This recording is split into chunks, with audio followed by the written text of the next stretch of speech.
What's up, YouTube? Today I'm going to teach you how to throw a bait caster. So I'm going to give you 3 tips on ways you can throw a bait caster and 3 tips on how to make throwing a bait caster easier.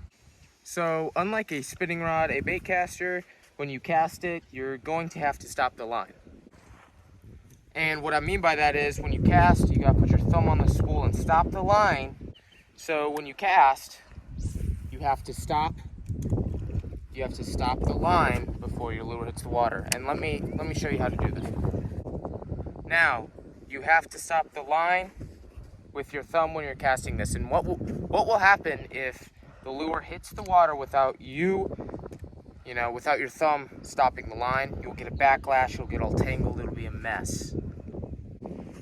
Let me show you real quick what I mean by stop the line. So you're going to cast, and before the lure hits the water, you're going to put your thumb right there on the spool.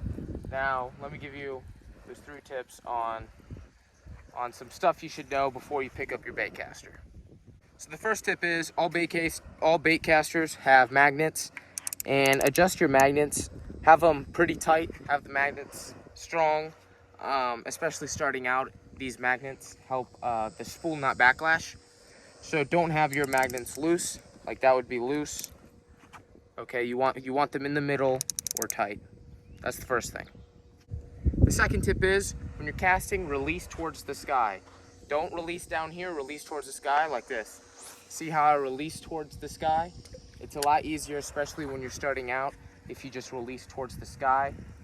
It's a little bit of a learning curve, especially if you're used to spinning reels.